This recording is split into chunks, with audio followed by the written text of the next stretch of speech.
Figure it out. Hello, this is Adam Koralik with Figure It Out Productions. The following video is part of our Quick Shoot series. Hey guys, it's time for another pickups video. These are all the games and accessories and so on that I got during the month of May 2012. So we'll start right here. I picked up Sonic Colors for the Wii. I have not actually played this yet. I hear it's actually pretty good for a modern Sonic game, so it's unfortunate this didn't come out on a better system like the 360 or PS3. I really don't like the Wii. But, yeah, well, maybe I'll get around to playing this at some point. It was cheap, that's why I picked it up. I also got Terminator Dawn of Fate for the original Xbox. This was about $1, so I was like, what the hell, I'll get that. I'm sure it sucks, but I like the Terminator franchise, so why not? And it's 360 compatible, so that's a bonus. I got Doom for the PS1. Now, I actually have never really been a huge Doom fan. I know people have boners for this game. People just love it. I've never really gotten into it, but I really just wanted it because it's one of the PlayStation games that came in these big cardboard boxes. I've never actually had one that did. I've had some in the giant plastic cases, but none in cardboard. So it was this or like some kind of sports game, like a soccer one, and I was like, Doom is a lot better, so I'll go with that. I got Rise of Nightmares for the Xbox 360 by Sega, primary reason I bought it. It's also a Kinect game. I tried to play it and it was like really difficult because motion sensing controlling sucks. Okay, I got one NES game. It's a Double Dragon 2. I got this from a guy named Morgan. He sent it to me along with a bunch of other stuff that we did in a trade. I'll talk more about that in a little bit. I got Superman for the Nintendo 64. It's actually called Superman. It's not actually called Superman 64, despite what most people think. As we all know, this is probably one of the worst games ever created, and I saw it, it was like $1, and I was like, I have to own that. I just have to have one of the worst games ever, just like for history. So, there it is. I picked up a game called Heimdall for the Sega CD. This was $4. And it came in a box, which is, of course, nice. The box is broken, because most Sega CD cases are always broken. But I didn't have it, and I thought, well, you know what? I don't care. I don't even care if that sucks. It's just cool to. It's always good to have a nice collection of Sega CD games. They look good. And I've been on a huge Sega Saturn kick, so yeah. I hope you like the Saturn. I got this game, 10-Pin Alley. It's just like a bowling game. It's mediocre, but it was cheap, so I didn't mind getting it. Again, and it's also in a box, and the box is in incredible shape, so that's always good. I got Space Hulk, Vengeance of the Blood Angels. It's by Games Workshop, which is kind of interesting. This game, I've heard mixed reviews. I thought it was absolutely awful. I was trying to play it for a while, and no matter what I did, these stupid things would always kill me. I'm sure I just have to play it more. I personally thought this game sucked, but whatever. Again, nice Saturn game in a good case. Then I got Gex for the Sega Saturn. This game is really, really fun. This game came out on a lot of systems back in the mid-90s. I would suggest checking it out if you've never tried Gex before. Gun Griffin. This game was kind of mediocre, honestly. It's just like a mech shooting game. And, I don't know, whatever. If you're into mech games, you'll probably like this. I got Mansion of Hidden Souls, which is an interesting game. It's kind of, in my opinion, it's not that great. It's kind of like Resident Evil before Resident Evil happened, because it's kind of like the same idea. You're just going around a mansion, and you have to like solve puzzles, and there's like a horror scenario, except there's no like figure that you're walking around as. The camera is you, you know? So I'm not a huge fan, but I can see why some people would be. Then I got Romance of the Three Kingdoms 4, Wall of Fire. It's a hell of a name. This is a big-time strategy fighting simulator game, an empire strategy type of game. There's definitely people who love these types of games. I'm not one of them. But again, look at the case. It was in really good shape, so picked it up. Midway presents Arcade's Greatest Hits. This just has a lot of great arcade games from the 70s. Joust, Defender, Robotron, etc., etc. Again, all in a nice collection. The case was in remarkable shape. There was no reason not to pick it up. So I did. Arcade's Greatest Hits, the Atari Collection. This just includes games like Asteroids and Tempest and Missile Command and so on. Basically the same thing, just different games. Then I got this game called Baku Baku, which is very Japanese. It's a puzzle game, kind of like Columns or Tetris. There's a ton of these types of games, but this one was really fun.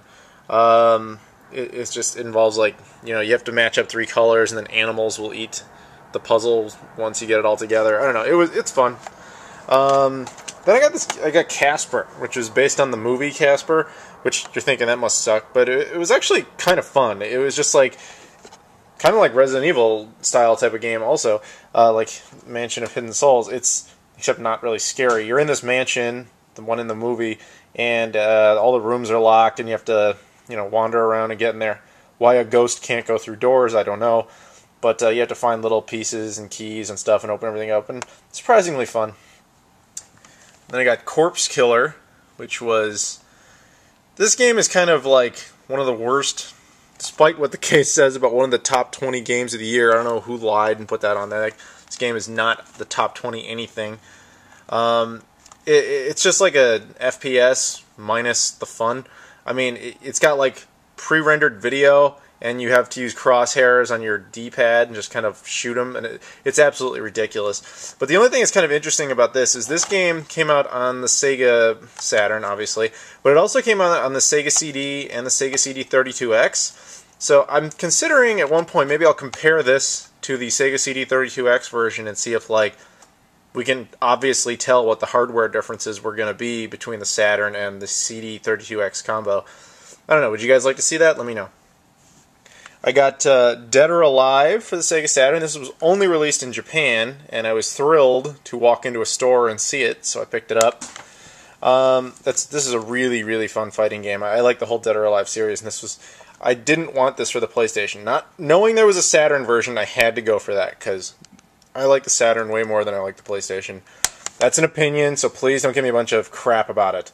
You can like the PlayStation more. That's totally fine with me.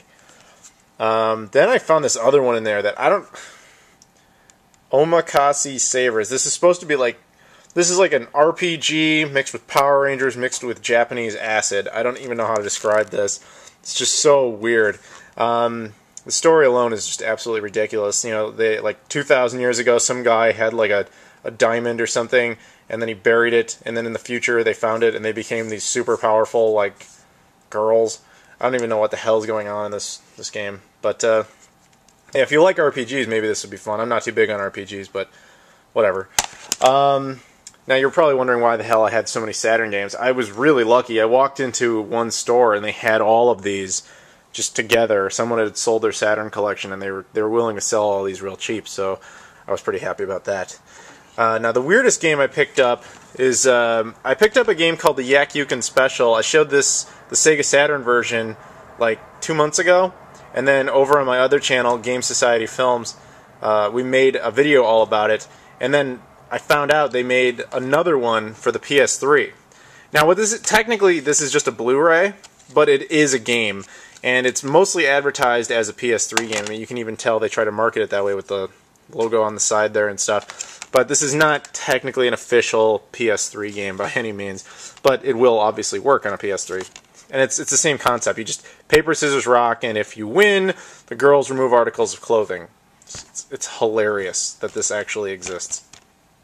So I had to pick it up once we made the other video and people really loved it. I figured in the future maybe we'll do this on that channel too.